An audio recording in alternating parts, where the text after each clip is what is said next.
Food? Check. Water? Check. Machete? Check. Pants with extra pockets? Check. Khaki? Check. Trusty steed? Check. Hi everyone, I am Tom and this is Shifter, a channel about urban cycling and bike commuting.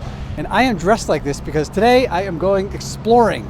My fedora is in the wash, but I'm still going exploring. Here I am at the source of a dangerous and hostile route, only this is not a river or a trail from the old days. This is a strip of pavement. This is a stroad, and it's probably the worst stroad in my city, and who knows what's going to happen today.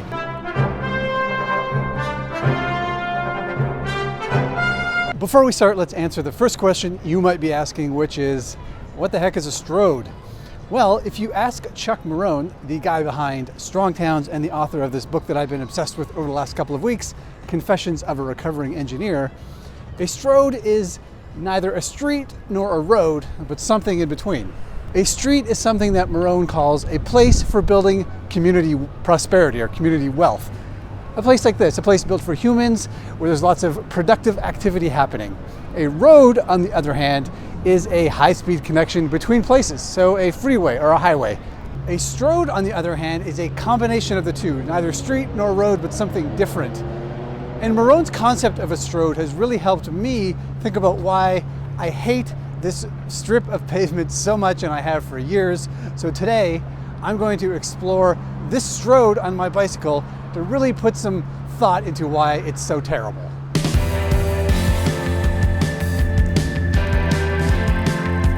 Okay, first stop. So we are in a pretty urban area right here. You can see there's older buildings and newer buildings, and most of them are pretty full, and there's been some revitalization in this area.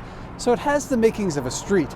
But there is one weird thing here, in that this street is a one-way.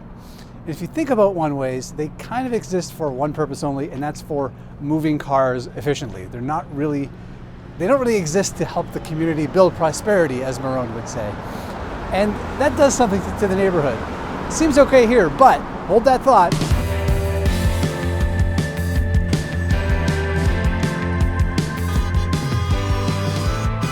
I've come to my first obstacle in my adventure today. I came along this pathway beside the stroad, but now it ends. I think there's a sidewalk over there. I don't like riding on the sidewalks, but I'm not riding on this road, so I'm gonna have to cross. I made it, I'm alive. And I'm actually only 3 blocks from the last stop, but I want to show the difference here. This is a real transition point for this stroad. The lanes widen out, the speeds pick up, and look, back there was buildings, there was vibrancy here. Vacant lot, vacant lot, vacant lot. I have a 4-foot sidewalk next to 4 lanes of traffic. I don't know what's happening with this property, but it's been vacant for years, and I can't help but think that the stroad may have something to do with the fact that nothing is happening here. I'm venturing off the stroad for a little side mission.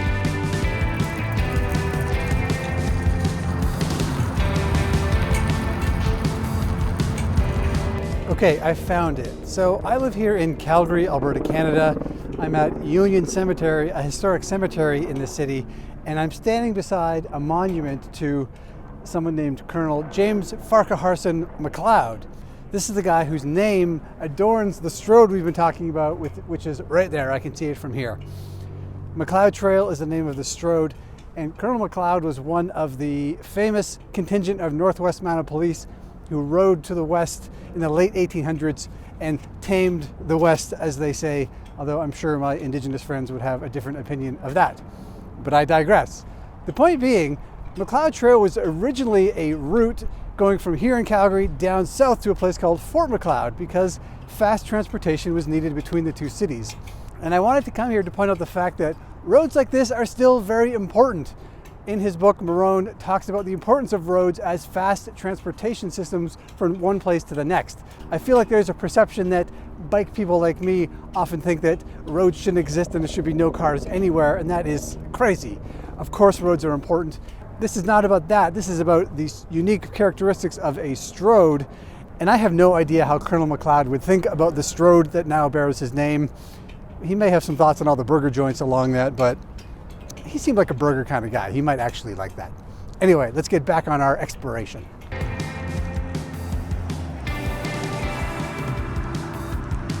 I've spotted the rarest of stroad creatures just up ahead.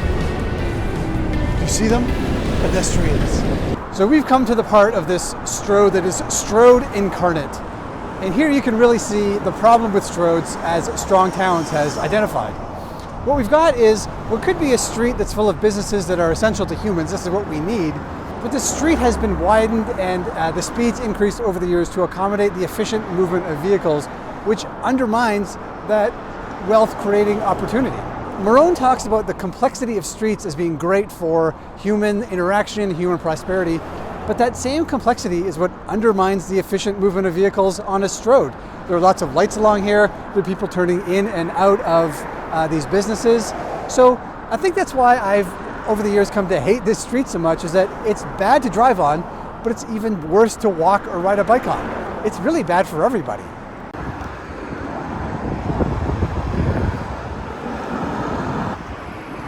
Just saw that cyclist, brave guy, trying to cross this road, and he got honked at the whole time. Ooh, this exploration work really takes it out of you. Luckily, there's no shortage of the stroad's native food.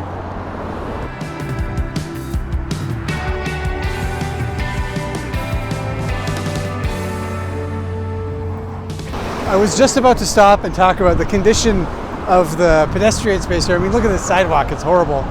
And look what happened. I'm not making this up. I just got a flat tire as I was about to complain about the condition of this route. The expedition is struggling. The steed is limping, things are going slow, but we are not giving up.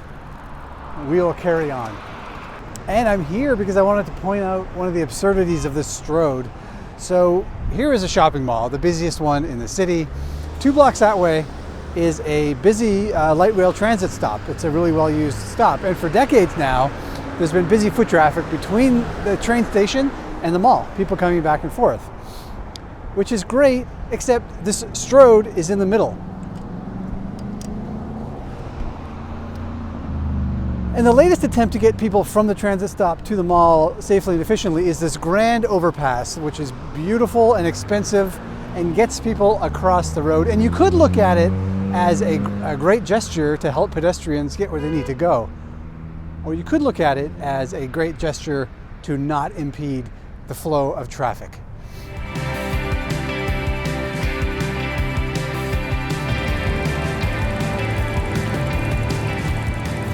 Here's another example of the weirdness of a stroad. This is probably one of the busiest intersections in the city. There are tens of thousands of cars that move past here every day, and yet this building has been vacant for years. If car traffic is so good for business, why are there so many vacancies along this stroad? Okay, we're getting farther from downtown now and into the area where it's just completely car oriented. Nobody's even pretending that this is good for pedestrians or cyclists or anything else anymore except for vehicles.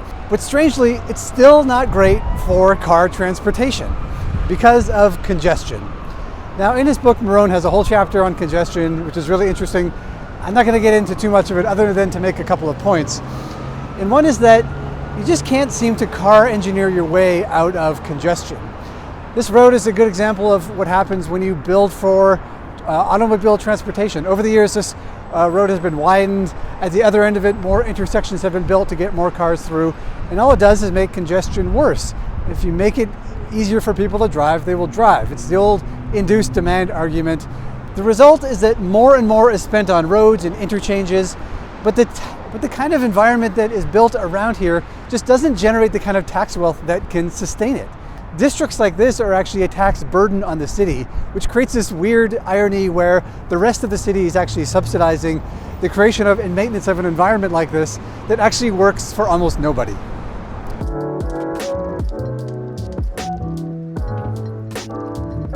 So you know the story of Sir Ernest Shackleton, the early 20th century explorer who was trapped in the ice of the Antarctic for 2 years, and through his sheer grit and self-reliance saved himself and his whole crew from certain death. Well, I feel like I can kind of relate to that now because through my own self-reliance, I'm back on, my bike is fixed, I'm ready to go all by myself with no help at all from anyone else.